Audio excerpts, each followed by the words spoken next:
En algún lugar entre lo que hemos descubierto y lo que aún no podemos explicar, la historia antigua comienza a fracturarse. Estructuras enteras se elevan en lugares donde la construcción debería haber sido casi imposible, con una geometría demasiado exacta y un propósito que sigue siendo debatido. Los materiales perduran mucho más de lo esperado, las técnicas aparecen sin un origen claro, y ciertos yacimientos parecen diseñados con una comprensión de la física que se siente extrañamente avanzada. Cada excavación añade detalles, pero también profundiza el misterio, revelando patrones que no se alinean del todo con las cronologías convencionales. Si todo lo que vemos es solo un fragmento de un sistema más grande, entonces la verdadera pregunta no es qué construyeron las civilizaciones antiguas, sino qué sabían realmente.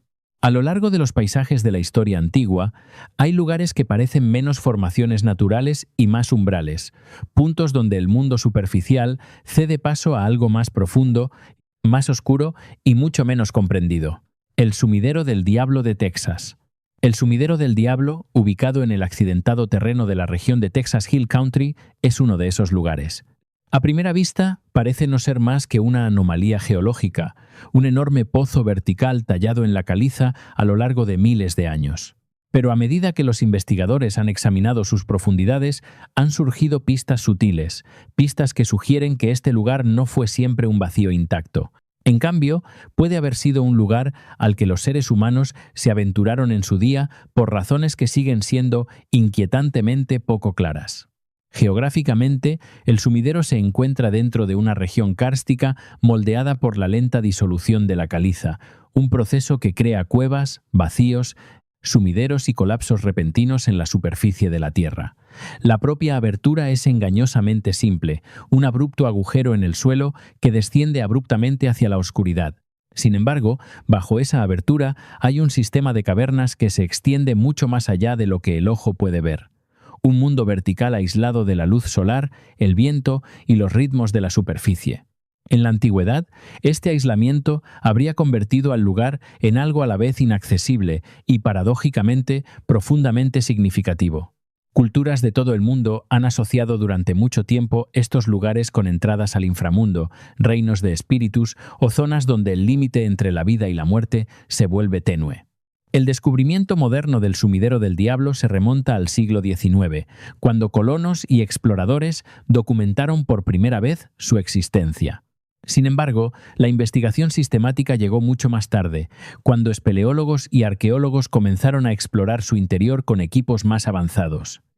Lo que encontraron no fue un yacimiento arqueológico perfectamente conservado, sino algo mucho más ambiguo. En capas de sedimento y escombros aparecieron rastros, materiales quemados, fragmentos de materia orgánica y alteraciones en la estratigrafía natural que no se alineaban con procesos puramente geológicos. No eran artefactos definitivos, pero eran suficientes para plantear una pregunta profunda. ¿Habían entrado los seres humanos en este lugar alguna vez? Y si fue así, ¿cómo? Esta pregunta está en el centro del misterio perdurable del sumidero. El descenso al sumidero del Diablo no es gradual. Es una caída vertical que requiere habilidad técnica incluso para los estándares modernos. Para que los pueblos antiguos lo accedieran, habrían necesitado métodos de descenso controlado, cuerdas, escaleras o sistemas de andamiaje, ninguno de los cuales está directamente evidenciado en el yacimiento. Sin embargo, la posibilidad persiste de que tales técnicas existieran en formas que no dejaron rastro o de que rutas de acceso que en su día existieron se hayan derrumbado o erosionado.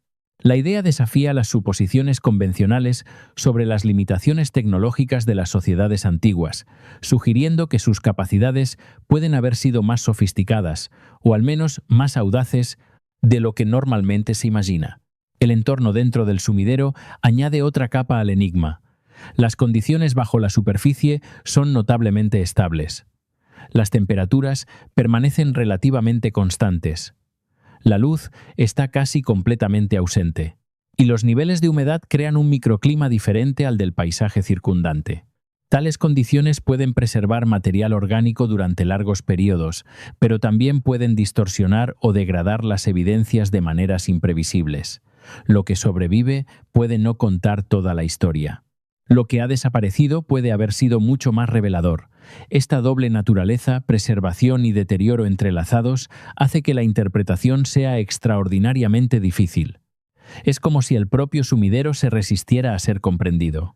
Los esfuerzos arqueológicos en torno al yacimiento han sido cautelosos y limitados, constreñidos tanto por los desafíos físicos de la exploración como por la importancia ecológica del sistema de cuevas, que sirve como hábitat para grandes poblaciones de murciélagos. Aún así, las pocas investigaciones que se han llevado a cabo sugieren una interacción humana. Algunos investigadores han propuesto que los materiales quemados encontrados en el interior podrían ser restos de antorchas utilizadas para iluminar el descenso.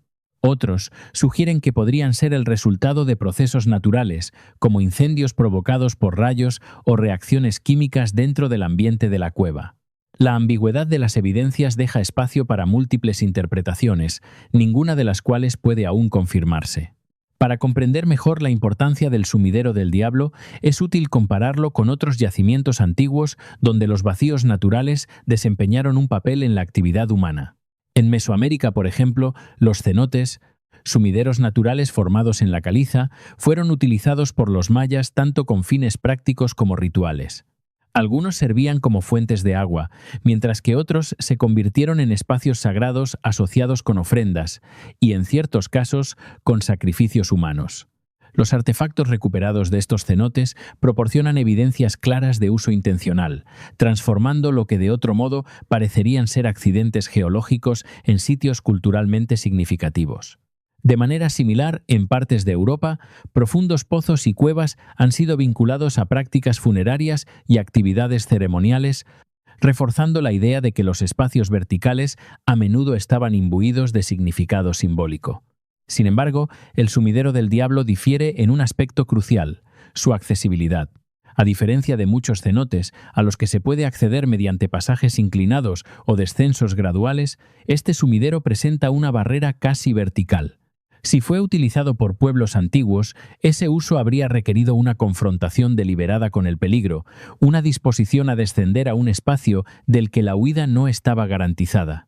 Esto plantea la posibilidad de que el lugar tuviera un tipo especial de significado, uno que justificara el riesgo. Quizás se lo veía como una puerta a otro mundo, un lugar donde era posible comunicarse con fuerzas invisibles. O quizás servía como prueba, un viaje ritualizado hacia la oscuridad del que solo ciertas personas regresaban. Se han propuesto varias hipótesis para explicar la presencia de rastros relacionados con el ser humano dentro del sumidero. Una sugiere una entrada accidental, individuos o animales que cayeron al pozo, dejando restos orgánicos que más tarde se quemaron o descompusieron de maneras inusuales. Otra propone una exploración intencional, con los primeros habitantes de la región descendiendo por curiosidad o necesidad con equipos rudimentarios que desde entonces han desaparecido. Una teoría más especulativa considera el uso ritual, apoyándose en paralelos interculturales para argumentar que el sumidero pudo haber funcionado como un lugar sagrado cuya profundidad y oscuridad simbolizaban una conexión con fuerzas más allá del ámbito humano. Lo que hace especialmente convincente al sumidero del Diablo no es la certeza de su historia, sino la ausencia de ella. En arqueología, los yacimientos se definen a menudo por lo que revelan: estructuras, herramientas e inscripciones que pueden analizarse e interpretarse. Aquí, sin embargo, la característica definitoria es la ambigüedad. El sumidero ofrece fragmentos sin contexto, pistas sin narrativas claras. Invita a la interpretación, pero se resiste a la conclusión. Al hacerlo, ocupa un espacio único entre la maravilla natural y el posible artefacto cultural, un lugar donde los límites entre la geología y la historia humana se difuminan. Al borde del sumidero hoy en día, uno puede mirar hacia abajo, hacia una oscuridad que parece absorber no solo la luz, sino también la explicación. Y es fácil imaginar cómo los pueblos antiguos pudieron haber percibido tal lugar, no simplemente como una característica física, sino como algo imbuido de significado, quizás incluso de poder. Tanto si descendieron alguna vez a sus profundidades como si no, la mera posibilidad es suficiente para desafiar nuestra comprensión del pasado. Sugiere que la interacción humana con entornos extremos puede haber sido más compleja, más intencional y más cargada simbólicamente de lo que solemos suponer. Al final, El sumidero del diablo sigue siendo lo que siempre ha sido, un vacío en la tierra, silencioso y en gran medida inaccesible. Sin embargo, dentro de ese silencio yace una pregunta que continúa resonando a través del estudio de la historia antigua. Si existen verdaderamente rastros de presencia humana en sus profundidades, entonces apuntan a acciones que desafían toda explicación fácil. Acciones que requirieron coraje, ingenio y quizás un sistema de creencias que valoraba lo desconocido. Y si esos rastros son en cambio el resultado de procesos naturales, entonces el sumidero sirve como recordatorio de cuán fácilmente puede difuminarse la línea entre la actividad humana y el fenómeno geológico. Los altares del pequeño Sikh de Petra. Más allá de las grandes fachadas y las tumbas monumentales de Petra, donde las multitudes se congregan ante el tesoro y el monasterio, existe un paisaje más tranquilo y más esquivo. Uno que no se anuncia a sí mismo con escala, sino con silencio. Los altares del pequeño Sikh de Petra están tallados en estrechos corredores de arenisca, casi invisibles a menos que uno sepa dónde mirar. Estas no son estructuras construidas para impresionar. Son espacios que parecen diseñados para retirarse, para aislar y quizás para transformar a quienes los entraban. En la narrativa más amplia de la civilización nabatea, estos altares representan uno de los elementos menos comprendidos, aunque más evocadores, de su mundo espiritual. Geográficamente, el pequeño Sikh se encuentra justo fuera de las principales rutas ceremoniales de Petra, un sistema de cañones más pequeño y menos transitado que se ramifica alejándose del más famoso Sikh. Sus paredes se elevan pronunciadamente a ambos lados, estrechándose hasta convertirse en pasajes por los que la luz se filtra solo en ciertas horas del día. Dentro de estos espacios confinados, los nabateos tallaron una serie de instalaciones rituales directamente en la roca viva, pequeñas plataformas, cuencas poco profundas, escalones que ascienden hasta puntos elevados y nichos cortados con deliberada precisión. A diferencia del gran lugar alto del sacrificio, que domina amplias vistas y acomoda grandes reuniones, los altares del pequeño Sikh son íntimos, casi ocultos, incrustados en espacios que restringen el movimiento y la visión. Este contraste por sí solo plantea una pregunta fundamental. ¿Por qué crear lugares sagrados que parecen diseñados para excluir en lugar de invitar? El descubrimiento de estos altares no se produjo mediante una única excavación dramática, sino mediante una documentación gradual por parte de arqueólogos y exploradores que cartografiaban las zonas periféricas de Petra. Los primeros estudios del siglo XX notaron la presencia de elementos tallados en el pequeño Sikh, pero su significado seguía siendo ambiguo. Fue solo a través de estudios posteriores más detallados, combinando el análisis arquitectónico con la interpretación religiosa comparada, cuando los estudiosos comenzaron a reconocer estos elementos como componentes de un paisaje ritual. Aún así, la ausencia de inscripciones, artefactos o claros residuos ceremoniales ha dejado su función abierta a la interpretación, convirtiéndolos en uno de los enigmas más persistentes de Petra. En el centro del misterio se encuentra la artesanía en sí. Los altares no son tallas toscas o incidentales. Sus superficies están alisadas con una coherencia notable. Sus bordes definidos, con un nivel de control que sugiere una planificación cuidadosa más que una creación espontánea. Algunos están posicionados a alturas que habrían requerido andamiaje o técnicas de escalada avanzadas, especialmente en espacios tan confinados. La arenisca, si bien más blanda que muchos otros materiales de construcción, sigue exigiendo habilidad para moldearse con precisión. Sin embargo, no hay evidencias obvias de las herramientas o los métodos utilizados para lograr este nivel de refinamiento en condiciones tan difíciles. Los nabateos eran conocidos por su dominio de la talla de piedra y la ingeniería hidráulica, pero aquí, en estos estrechos corredores, ese dominio adopta un carácter diferente, menos orientado a la monumentalidad y más a la colocación exacta dentro de un entorno restringido. Igualmente desconcertante es la aparente falta de evidencias físicas de los propios rituales. En muchos yacimientos de altares antiguos del cercano Oriente, los arqueólogos encuentran rastros de quema, depósitos de ceniza o residuos orgánicos asociados al sacrificio. En el pequeño Sikh, tales evidencias son mínimas o están completamente ausentes. Algunas cuencas podrían haber contenido líquidos, quizás agua, aceite o vino utilizados en rituales de libación. Pero sin análisis de residuos o materiales conservados, esto sigue siendo especulativo. Los nichos tallados en la roca pueden haber albergado ídolos u objetos simbólicos. Sin embargo, ninguno ha sobrevivido in situ. Esta ausencia de evidencias tangibles obliga a los investigadores a apoyarse en el análisis espacial y la analogía más que en pruebas directas, profundizando la sensación de que estos lugares operaban según una lógica ritual que no se traduce fácilmente a las categorías arqueológicas modernas. La disposición de los altares añade otra capa al misterio. No están distribuidos al azar, sino que parecen seguir ciertos patrones, alineados a lo largo de caminos, posicionados a intervalos que sugieren una progresión y orientados de maneras que pueden corresponder al movimiento de la luz solar a través del cañón. En momentos específicos del día, rayos de luz penetran en los estrechos pasajes, iluminando determinadas superficies mientras dejan otras en sombra.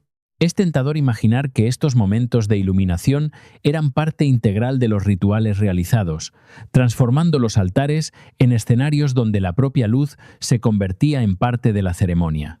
Si es así, el pequeño Sikh no era simplemente una colección de altares aislados, sino una secuencia cuidadosamente orquestada de experiencias, un viaje ritual más que un destino único. Cuando se los compara con otros lugares sagrados nabateos, la singularidad del pequeño Sikh se vuelve aún más pronunciada. El lugar alto del sacrificio, ubicado en una cumbre prominente, es expansivo y orientado hacia el exterior, diseñado para la visibilidad y la participación comunal. Lugares altos similares del antiguo Cercano Oriente comparten estas características, enfatizando la elevación y la apertura como marcadores de la proximidad a lo divino. En contraste, el pequeño Sikh invierte esta lógica. Atrae a los participantes hacia el interior, hacia espacios cerrados donde el cielo queda reducido a una estrecha franja y el mundo exterior retrocede. Esta inversión sugiere la posibilidad de un tipo diferente de práctica religiosa, una que prioriza la introspección, el secreto o la iniciación sobre la exhibición pública. Rasgos comparables pueden encontrarse en otras culturas antiguas, aunque raramente en una forma tan concentrada. En ciertos contextos egipcios, por ejemplo, los interiores de los templos fueron diseñados como espacios progresivamente restringidos, accesibles solo a sacerdotes o iniciados. En algunos cultos mistéricos helenísticos, los participantes se sometían a rituales escalonados que se desarrollaban en entornos controlados, a menudo ocultos a los ojos del público. Sin embargo, incluso estos paralelos no dan cuenta por completo de las elecciones arquitectónicas específicas del pequeño Sikh.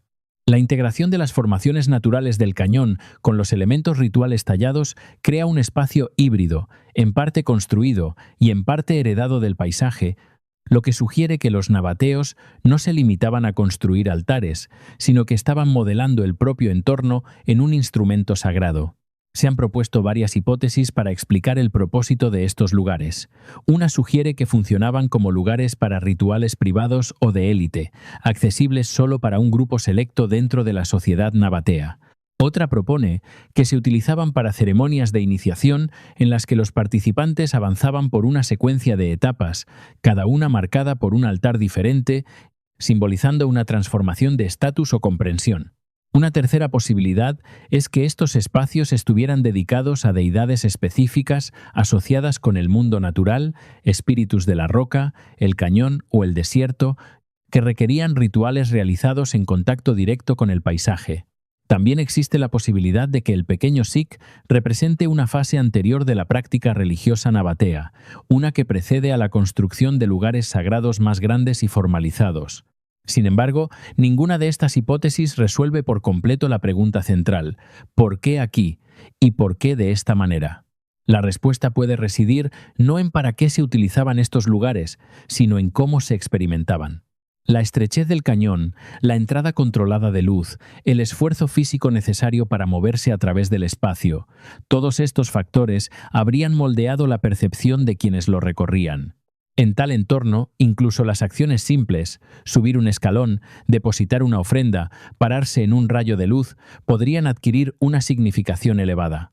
La arquitectura no simplemente acomoda el ritual, lo construye activamente. El trabajo arqueológico en el pequeño Sikh sigue siendo limitado en comparación con las áreas más famosas de Petra, dejando muchas preguntas sin respuesta. Los avances tecnológicos, como el análisis de residuos, el mapeo en 3D y los estudios de microerosión, pueden proporcionar con el tiempo nuevos conocimientos sobre cómo se utilizaron estos altares y cuándo fueron creados. Por ahora, sin embargo, permanecen suspendidos entre la interpretación y el misterio, ofreciendo apenas evidencias suficientes para sugerir complejidad, pero no las suficientes para confirmarla. Al final, los altares del pequeño Sikh de Petra desafían nuestras suposiciones sobre los espacios religiosos antiguos. Sugieren que no toda la arquitectura sagrada estaba destinada a ser vista, y que algunos de los rituales más importantes pudieron haberse llevado a cabo no en grandes templos, sino en corredores ocultos de piedra, donde la luz, el silencio y el movimiento se combinaban para crear experiencias que ahora son casi imposibles de reconstruir. Nos recuerdan que el pasado no solo se preserva en lo que es visible y monumental, sino también en lo que está oculto, esperando quizás una clase diferente de comprensión. La meteorita Oba, el visitante silencioso. A lo largo de las vastas llanuras del sur de África, donde las praderas secas se extienden hasta el horizonte y el viento se mueve silenciosamente sobre la tierra abierta, yace un objeto que no pertenece a la tierra. No se parece a una ruina, a un templo ni a ningún artefacto conocido moldeado por manos humanas. Y sin embargo, en muchos sentidos, transmite el mismo aura que las estructuras más enigmáticas de las civilizaciones antiguas. Es la meteorita Joba, una colosal masa de metal procedente del espacio profundo que descansa silenciosamente donde cayó, desafiando las expectativas y cuestionando todo lo que asumimos sobre los impactos del cosmos. Situada cerca de la ciudad de Grootfontein, en el norte de Namibia, la meteorita Joba yace incrustada en una ligera depresión, no enterrada, no fragmentada, sino completamente expuesta al cielo. Con unas dimensiones aproximadas de 2, 7 por 2, 7 m y unos 0, 9 m de grosor y un peso estimado de 60 toneladas, es la meteorita individual más grande jamás descubierta en la Tierra. A diferencia de la mayoría de las meteoritas, que se encuentran en fragmentos dispersos u ocultas bajo capas de sedimento, Oba permanece intacta y visible, como si hubiera llegado suavemente en lugar de violentamente. El terreno circundante no ofrece pistas dramáticas. No hay cráter, ni eyecta radial, ni signos de perturbación catastrófica, solo un tranquilo y enorme bloque de hierro posado donde ha descansado durante miles de años. El descubrimiento de Oba en 1920 no fue el resultado de una expedición científica, sino de la casualidad. Un agricultor local que araba su campo chocó con algo inusualmente duro bajo la tierra. Esperando encontrar piedra, descubrió en cambio metal, sólido, denso y diferente a cualquier cosa formada naturalmente en la tierra. Una investigación más profunda reveló que no era en absoluto un objeto terrestre, sino un visitante del espacio. Desde entonces, los científicos lo han estudiado extensamente, intentando reconstruir su viaje y comprender las condiciones que permitieron que un cuerpo tan masivo alcanzara la superficie sin desintegrarse. Su composición es a la vez esperada y extraordinaria. Como muchas meteoritas de hierro, Oba está compuesta principalmente de hierro y níquel, con trazas de cobalto y otros elementos. Pero lo que la distingue es la notable uniformidad de su estructura. Bajo el análisis, revela un patrón cristalino finamente equilibrado formado a lo largo de millones de años a medida que el metal fundido se enfriaba lentamente en el vacío del espacio.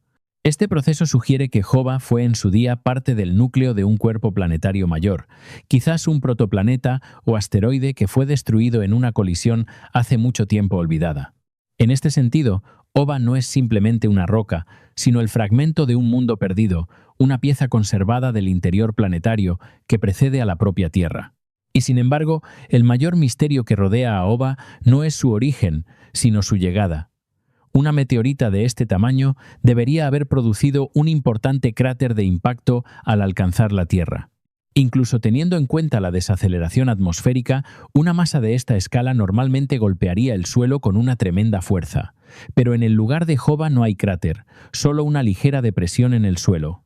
Esta ausencia ha desconcertado a los científicos durante décadas y ha dado lugar a una serie de hipótesis, ninguna de las cuales resuelve completamente la contradicción.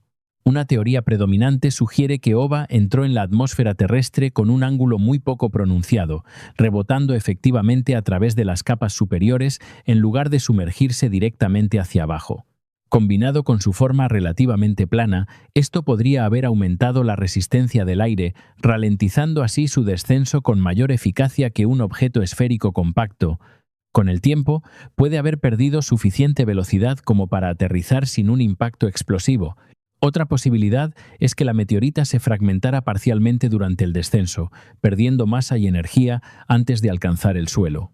Sin embargo, no se han encontrado fragmentos significativos en las inmediaciones, lo que plantea más preguntas aún. También está la cuestión de su preservación. La mayoría de las meteoritas expuestas al entorno de la Tierra sufren una meteorización rápida, especialmente las ricas en hierro.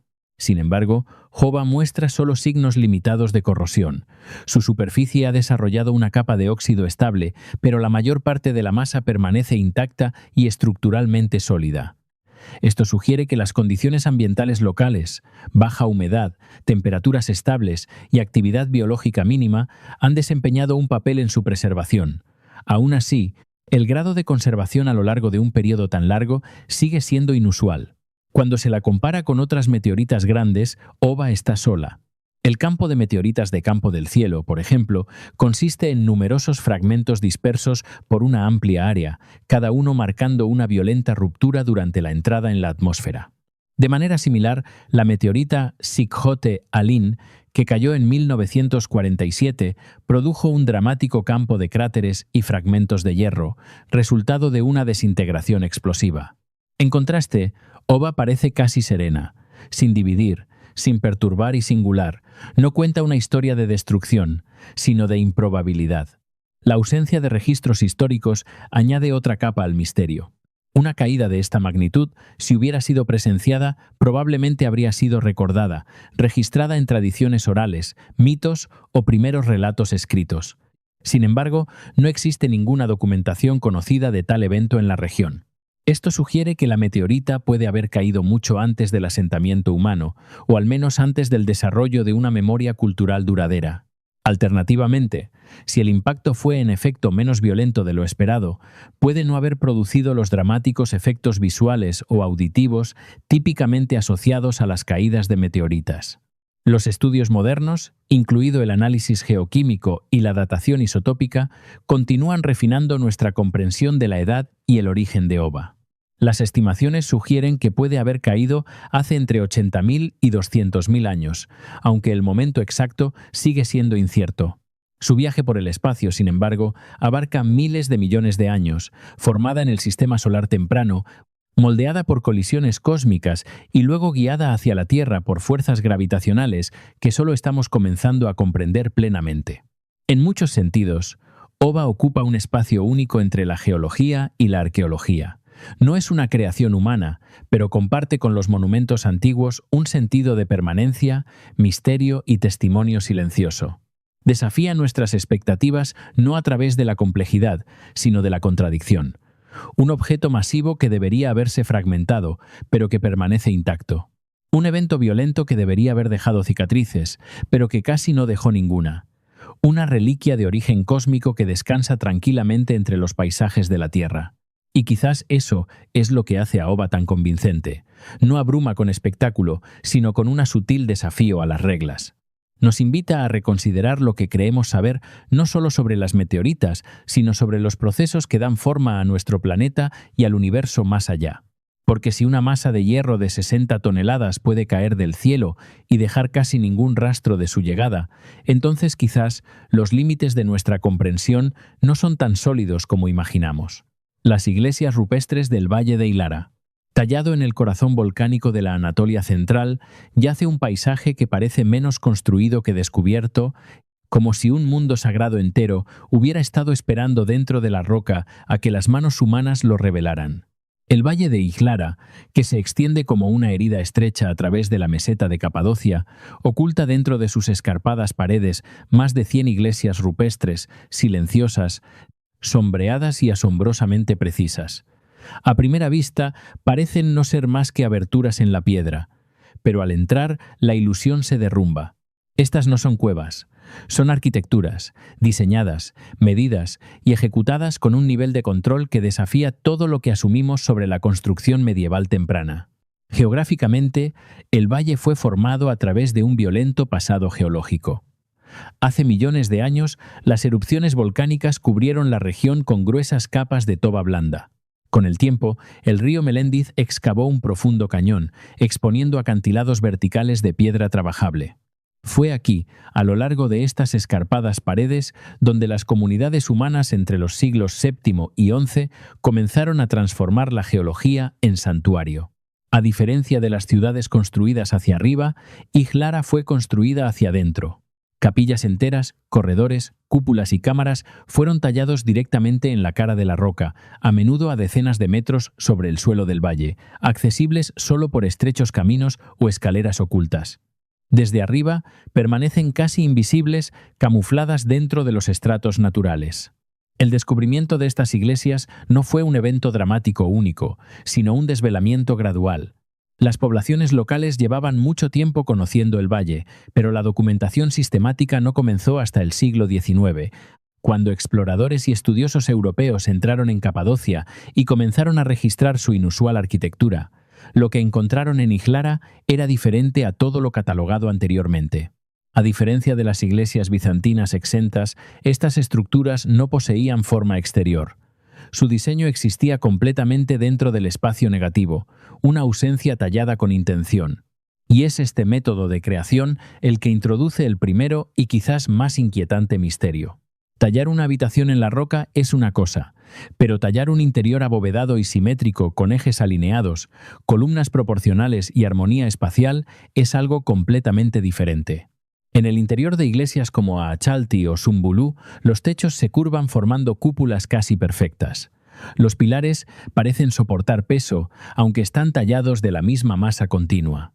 Las paredes se encuentran en ángulos que sugieren una geometría premeditada.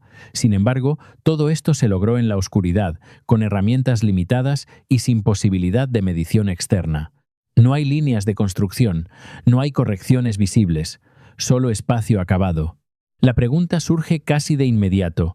¿Cómo mantuvieron sus constructores tal precisión trabajando desde adentro hacia afuera, eliminando material en lugar de ensamblarlo?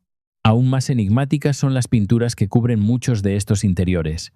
Frescos que datan de hace más de 1000 años todavía se aferran a la piedra. Imágenes de Cristo, santos y narrativas simbólicas representadas en rojos, ocres y azules.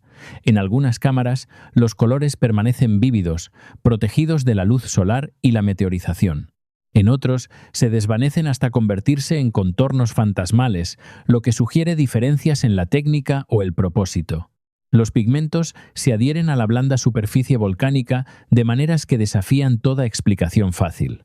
La toba es porosa, inestable y propensa a la erosión, y sin embargo, estas imágenes perduran. ¿Qué mezclas utilizaron estos artistas?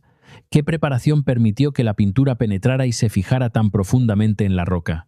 ¿Y por qué ciertas iglesias muestran desviaciones estilísticas, figuras simplificadas, patrones geométricos o iconografía que diverge de las convenciones bizantinas ortodoxas? La ubicación de las iglesias añade otra capa al misterio. No están posicionadas para la visibilidad o la grandiosidad. Muchas están ocultas a lo largo de las secciones sinuosas del cañón, accesibles solo por descensos empinados o estrechas cornisas. Algunas entradas son apenas distinguibles de las cavidades naturales. Esto ha llevado a los investigadores a proponer que el valle funcionó como un refugio, quizás para las primeras comunidades cristianas que buscaban aislamiento durante periodos de tensión política o religiosa. Sin embargo, la escala complica esta teoría. Estos no son refugios temporales. El número de iglesias, su distribución y su complejidad interna sugieren una planificación a largo plazo y una ocupación sostenida. Es como si un paisaje religioso entero hubiera sido intencionalmente ocultado dentro de la tierra. Las investigaciones arqueológicas a lo largo del siglo XX han intentado reconstruir la vida que en su día animó estos espacios. Las excavaciones han revelado rastros de habitación, nichos de almacenamiento, viviendas y caminos que conectan diferentes secciones del valle. Algunas iglesias parecen estar conectadas a complejos más grandes, lo que insinúa comunidades monásticas organizadas en lugar de ermitaños aislados. La datación por carbono, el análisis estilístico de los frescos y las inscripciones han ayudado a establecer una cronología amplia, situando el pico de actividad entre el período bizantino medio. Sin embargo, muchas preguntas siguen sin resolverse. No hay un yacimiento de autoridad central, no hay una jerarquía clara de fases de construcción, ni ninguna explicación definitiva de cómo se coordinaron el trabajo y los recursos en un terreno tan desafiante. Cuando se la compara con otras tradiciones rupestres, como los monasterios en la cueva de Capadocia, las ciudades subterráneas de Derinkuyu y Kaimakli, o incluso las monumentales excavaciones de Petra, Lara se distingue de maneras sutiles pero significativas. Las fachadas de Petra se proclaman hacia afuera, esculpidas para la visibilidad y el impacto. Derinkuyu desciende verticalmente, diseñado para la defensa y la supervivencia. Pero Lara se extiende horizontalmente, tejiendo arquitectura a lo largo de un corredor natural, integrando culto, habitación y ocultamiento en un único entorno continuo. Es menos una ciudad y más un ecosistema oculto, donde la geología y la creencia se fusionan perfectamente. Se han propuesto varias hipótesis para explicar este fenómeno. Una sugiere que el valle sirvió como refugio estratégico durante períodos de conflicto árabe-bizantino, ofreciendo sus iglesias ocultas tanto protección espiritual como física. Otra propone que funcionó como una red monástica, donde el aislamiento no era una necesidad, sino un camino elegido hacia la disciplina espiritual. Una interpretación más compleja considera la posibilidad de un uso estratificado, inicialmente como refugio, evolucionando después hacia un centro religioso estructurado. Sin embargo, ninguna de estas aborda por completo la sofisticación técnica evidente en los tallados o la calidad perdurable de los frescos. Quizás el misterio más inquietante no es cómo se crearon las iglesias, sino por qué fueron finalmente abandonadas. No hay evidencias claras de destrucción, ningún incendio generalizado, ningún derrumbe, ningún marcador definitivo de una partida repentina. En cambio, el valle parece haber sido vaciado lentamente. Los pasos se apagaron, los rituales cesaron, las pinturas quedaron sin terminar. Con el tiempo, la naturaleza reclamó el silencio. El río continuó su tranquila erosión y las entradas, una vez conocidas, quedaron oscurecidas. Las rocas que se mueven de Racetrack Playa. A lo largo del vasto silencio del desierto americano, donde el calor distorsiona el horizonte y el tiempo mismo parece ralentizarse, existe un lugar donde las piedras parecen desafiar las leyes más básicas de la naturaleza. En Racetrack Playa, pesadas rocas yacen dispersas por un lago seco, cada una dejando un largo y deliberado rastro detrás, como si hubiera elegido moverse lenta y deliberadamente por el suelo árido. No hay huellas, no hay signos de interferencia humana, no hay fuerza visible actuando sobre ellas. Solo las piedras y los silenciosos registros de su movimiento quedaron grabados en la tierra. Durante décadas, este fenómeno ha sido uno de los misterios naturales más inquietantes jamás documentados, uno que parece menos geología y más un mensaje esperando ser comprendido. Geográficamente, Racetrack Playa se asienta en uno de los entornos más hostiles de la Tierra. Ubicada en las profundidades del Valle de la Muerte, la playa es una extensión perfectamente plana de barro endurecido formado por la evaporación periódica de un lago poco profundo que aparece solo después de lluvias excepcionales. La superficie, cuando está seca, se vuelve lisa y agrietada como cerámica antigua, creando un lienzo ideal sobre el que cualquier perturbación se conserva con una claridad extraordinaria. Las montañas se elevan a ambos lados, canalizando los vientos a través del valle, mientras que las temperaturas oscilan entre extremos, desde noches heladas hasta días abrasadores. Es precisamente esta combinación de aislamiento, clima y estructura geológica la que prepara el escenario para un fenómeno tan raro que pasó sin ser observado en tiempo real durante casi un siglo. Los primeros informes documentados de las rocas en movimiento se remontan a principios del siglo XX, cuando exploradores y científicos comenzaron a notar extraños rastros que se extendían detrás de piedras ordinarias. Algunos de estos rastros se extendían durante decenas de metros, curvándose suave o bruscamente, como si fueran guiados por una mano invisible. Las propias rocas variaban en tamaño y peso, algunas lo suficientemente pequeñas como para levantarlas, otras de varios decenas de kilogramos, y sin embargo todas parecían capaces de moverse. Los primeros observadores quedaron desconcertados. No había huellas de animales acompañando a las piedras. Ninguna evidencia sugería que las inundaciones las hubieran arrastrado. Y quizás lo más inquietante de todo, los rastros apuntaban a menudo en diferentes direcciones, incluso cuando las rocas habían empezado muy cerca unas de otras. Era como si cada piedra hubiera seguido su propio camino, guiada por fuerzas que no podían verse ni medirse. A medida que el interés científico creció, Racetrack Playa se convirtió en un lugar de investigación repetida. Los investigadores cartografiaron las posiciones de las piedras, catalogaron los patrones de los rastros e intentaron correlacionar el movimiento con las condiciones meteorológicas. Sin embargo, durante décadas nadie presenció realmente las rocas en movimiento. El fenómeno ocurría de manera demasiado lenta, demasiado infrecuente y bajo condiciones demasiado específicas como para ser fácilmente observado. Esta ausencia de evidencias directas permitió que la especulación floreciera.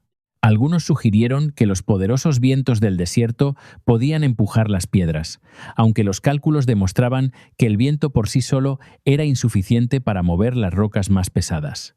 Otros propusieron anomalías magnéticas bajo la playa o sutiles vibraciones sísmicas. Teorías más imaginativas incluso insinuaban energías naturales desconocidas o fenómenos aún por descubrir.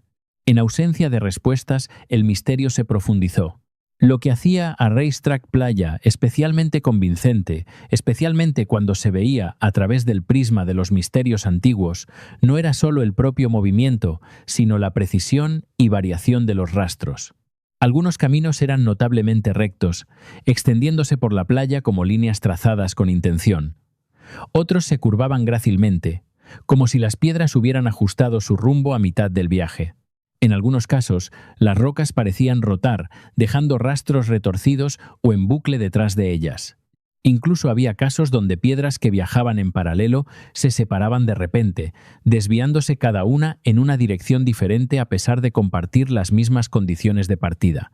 Estos patrones evocaban un tipo de movimiento controlado, reminiscente de sistemas diseñados más que de procesos naturales aleatorios.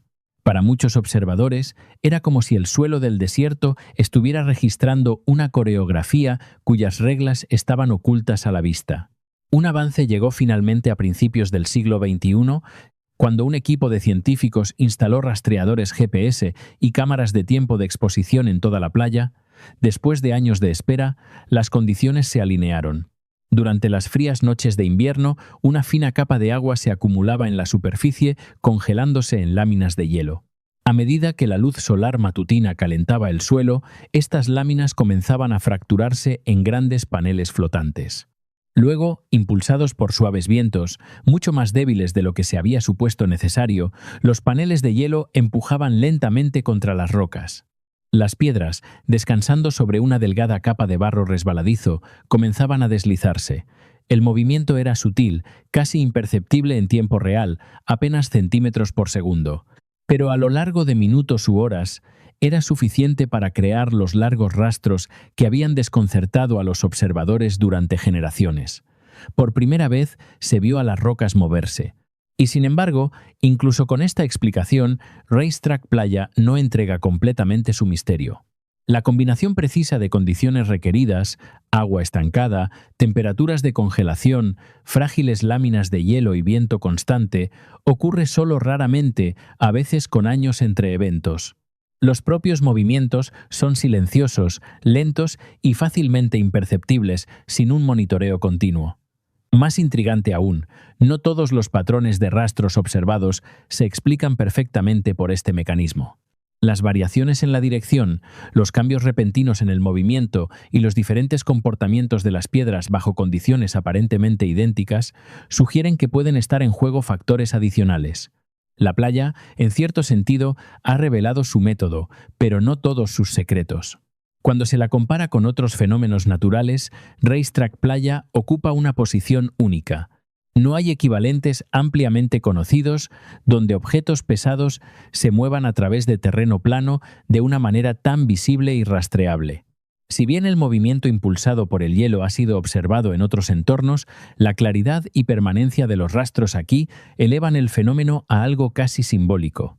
En el contexto de los misterios antiguos, ofrece un poderoso recordatorio de que incluso en el mundo moderno, con todos sus instrumentos y datos, la naturaleza todavía es capaz de producir efectos que parecen deliberados, estructurados y profundamente enigmáticos. Al igual que las piedras perfectamente cortadas de las civilizaciones antiguas o las hazañas de ingeniería inexplicables dispersas por el mundo, las rocas en movimiento de Racetrack Playa desafían nuestras suposiciones sobre lo que es posible y lo que queda por comprender. En última instancia, Racetrack Playa se encuentra en la intersección de la ciencia y el asombro. Es un lugar donde la explicación no disminuye el misterio, sino que lo transforma. Lo que una vez se atribuía a lo desconocido, ahora se comprende parcialmente, pero no por ello deja de ser cautivador. Las piedras todavía se mueven, los rastros todavía se forman, y el desierto todavía guarda su silencio. En ese silencio persiste una pregunta que resuena mucho más allá de este remoto valle. Si fuerzas tan sutiles pueden crear patrones que imitan la intención, ¿cuántos otros misterios, antiguos o modernos, están esperando ser reinterpretados, no como imposibilidades, sino como verdades que aún no hemos llegado a ver del todo? Las viviendas en los acantilados de Bandiagara. Emergiendo abruptamente de las áridas llanuras del centro de Malí, el acantilado de Bandiagara se extiende durante casi 150 kilómetros, un muro de arenisca que parece dividir dos mundos, uno abajo, abierto y expuesto, y otro arriba, oculto dentro de la propia piedra. A lo largo de esta inmensa cara del acantilado, suspendidas entre el cielo y la tierra, hay cientos de estructuras antiguas, graneros, viviendas y cámaras funerarias talladas en cornisas tan estrechas y tan altas que parecen inalcanzables. A primera vista, se asemejan a formaciones naturales, sombras grabadas en la roca, pero con una inspección más cercana revelan algo mucho más inquietante, una presencia humana donde ninguna debería existir lógicamente. El pueblo que habita la región hoy en día, los Dogon, ha vivido a lo largo de la base y la meseta del acantilado durante siglos. Sus aldeas, construidas de barro cocido al sol y paja, siguen un ritmo moldeado por el viento, el calor y las lluvias estacionales. Sin embargo, incluso ellos reconocen que las estructuras más inaccesibles incrustadas en los acantilados no fueron construidas por ellos, sino por un pueblo anterior conocido como los Tellem, una civilización que no dejó prácticamente ningún registro escrito, solo una arquitectura silenciosa aferrada a alturas imposibles. Según la tradición oral Dogon, los Tellem eran pequeños, ágiles y capaces de un movimiento extraordinario a lo largo de superficies verticales. Algunas historias van más lejos, describiéndolos como seres que podían volar, una frase que puede ocultar bien técnicas de escalada avanzadas, bien un recuerdo cultural distorsionado por el tiempo. El misterio comienza no con lo que queda, sino con cómo llegó a existir. Muchas de las estructuras Tellem están ubicadas a decenas de metros sobre el suelo, incrustadas en cavidades que no se pueden alcanzar sin equipo moderno de escalada. No hay caminos visibles, ni escaleras talladas, ni restos de andamiaje. Incluso hoy, acceder a algunos de estos lugares requiere cuerdas, arneses y equipamiento especializado. Y sin embargo, siglos atrás, estas mismas ubicaciones no solo fueron alcanzadas, sino cuidadosamente construidas. Se moldearon y sellaron graneros de adobe. Se excavaron y llenaron cámaras funerarias. Las aberturas se alinearon con precisión, lo que sugiere intención en lugar de improvisación. La pregunta es inevitable: ¿cómo logró una sociedad preindustrial llevar materiales y herramientas a elevaciones tan extremas y hacerlo repetidamente a lo largo de generaciones? Las investigaciones arqueológicas han intentado responder a esto, pero las evidencias siguen siendo fragmentarias.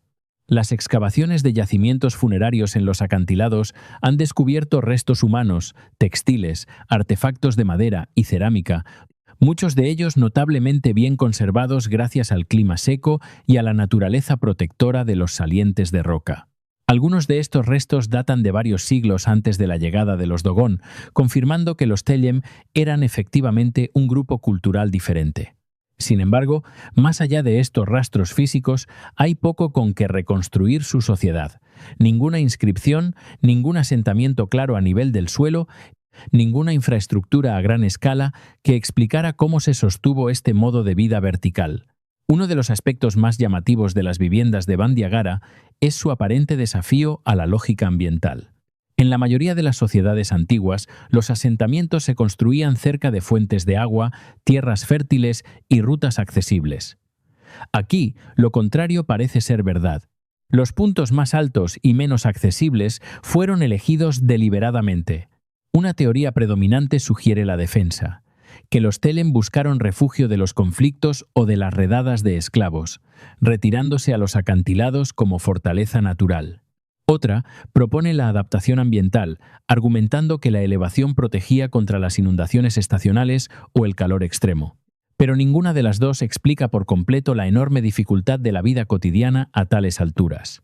Vivir allí habría requerido escalar constantemente, movilidad limitada y un nivel de resistencia física que supera a los escaladores modernos. Las prácticas funerarias añaden otra capa de complejidad.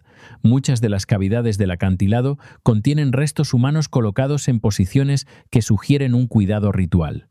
Los cuerpos no fueron simplemente escondidos o abandonados, fueron elevados, posicionados y a veces acompañados de objetos de significancia.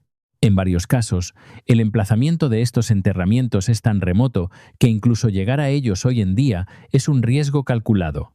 Esto ha llevado a una hipótesis ampliamente discutida, que los Telem creían en elevar a los muertos más cerca del cielo, quizás como parte de un sistema cosmológico que vinculaba la altura con la proximidad espiritual.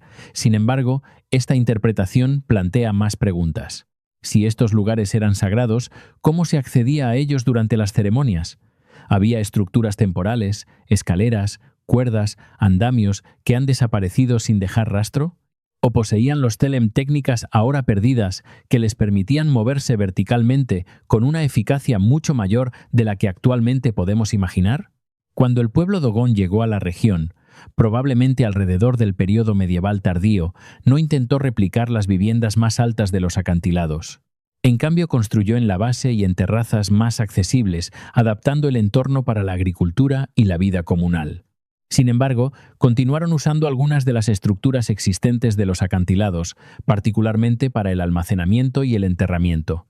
Con el tiempo, sus propios sistemas culturales quedaron entrelazados con el paisaje, dando lugar a una de las tradiciones cosmológicas más complejas de África Occidental.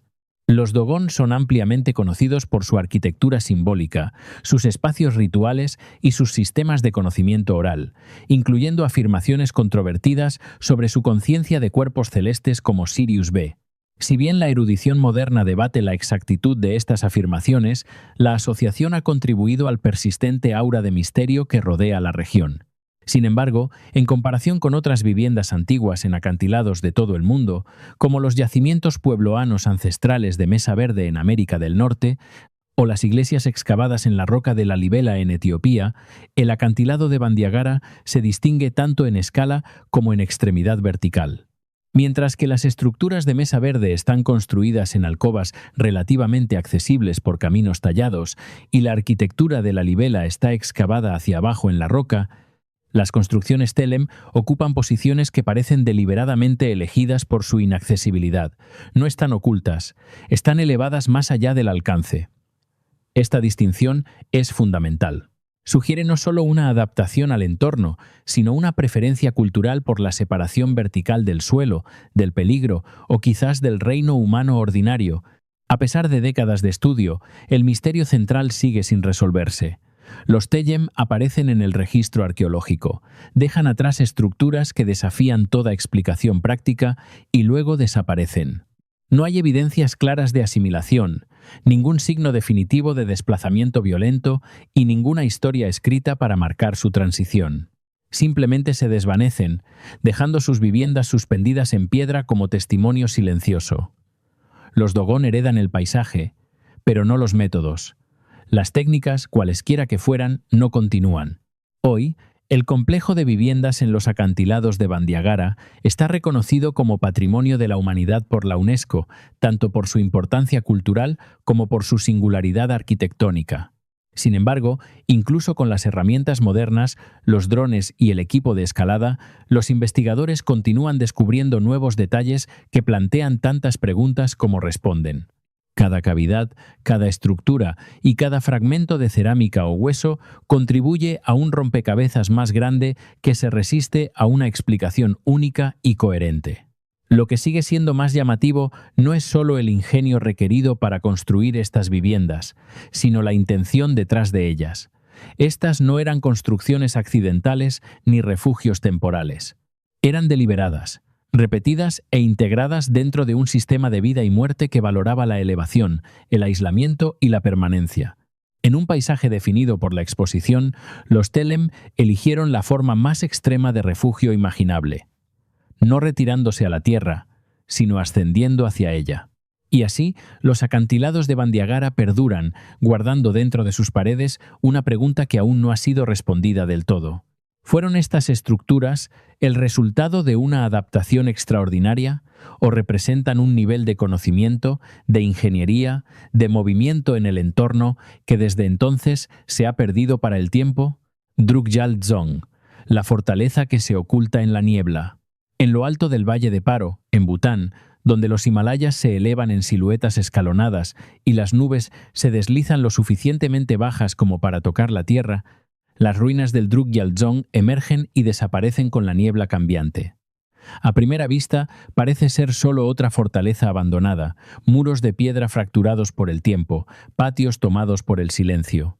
Pero a medida que la niebla se espesa y se adelgaza, la estructura parece casi deliberada en su ocultamiento, como si nunca hubiera sido destinada a ser vista completamente. El Drukgyal Dzong no es simplemente una ruina. Es un enigma suspendido entre la geografía, la ingeniería y la intención olvidada. Construido en el siglo XVII para conmemorar una victoria decisiva sobre las fuerzas tibetanas, la fortaleza se alzaba como plaza fuerte militar y umbral simbólico, marcando la frontera norte de Bután. Su posición no era arbitraria. El lugar se encuentra en la convergencia de pasos de montaña que en su día sirvieron como las principales rutas entre Bután y el Tíbet. Desde su posición estratégica, se puede vigilar el valle de abajo mientras se permanece protegido por el terreno empinado y el clima impredecible de arriba. Incluso hoy, la visibilidad alrededor de las ruinas puede colapsar en cuestión de minutos cuando la niebla alpina se asienta, transformando el paisaje en un velo cambiante de gris. Esta condición ambiental, aunque natural, plantea una pregunta que sigue intrigando a los historiadores. ¿Se colocó la fortaleza aquí simplemente por la geografía o por algo más estratégico? ¿Algo que aprovechara la propia naturaleza como herramienta defensiva? La propia estructura refleja una comprensión sofisticada del terreno. A diferencia de muchas fortalezas construidas sobre suelos planos o suavemente elevados, el Drukgyal Dzong se aferra a una ladera montañosa. Sus muros no están dispuestos en una simetría lineal simple, sino que se escalonan y adaptan a los contornos del terreno, creando un sistema defensivo en capas que se siente casi orgánico. Gruesos bastiones de piedra se anclan en la tierra, formando terrazas que absorben tanto la presión gravitacional como los estrés estacionales del clima del Himalaya. No hay evidencias de técnicas de refuerzo modernas, y sin embargo las secciones que quedan en pie han resistido siglos de erosión, actividad sísmica e inviernos rigurosos. La pregunta no es simplemente cómo fue construido, sino cómo sus constructores calcularon la estabilidad en un entorno donde incluso pequeños errores de cálculo podían llevar al colapso. Durante casi 3 siglos, el Drukgyal Dzong funcionó como una fortaleza viva, un centro de administración y un guardián del acceso septentrional. Luego, a mediados del siglo XX, un incendio arrasó la estructura dejándola en ruinas. Lo que siguió es quizás el capítulo más desconcertante de su historia. En lugar de ser reconstruida o reconvertida, la fortaleza fue dejada en un estado de decadencia detenida. En una región donde las ubicaciones estratégicas rara vez se abandonan, el Drukgyal Dzong se convirtió en una anomalía, un lugar congelado en el tiempo, ni completamente restaurado ni del todo olvidado. Durante décadas permaneció intacto, sus muros rotos fundiéndose lentamente con la propia montaña. Este prolongado abandono plantea una pregunta más profunda. ¿Fue simplemente una consecuencia de las circunstancias o hubo una decisión tácita de preservar el lugar exactamente como estaba, como si su ruina tuviera un significado igual a su función anterior?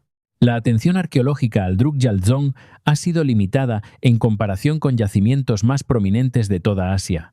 Sin embargo, los estudios que se han realizado revelan un complejo trazado interno.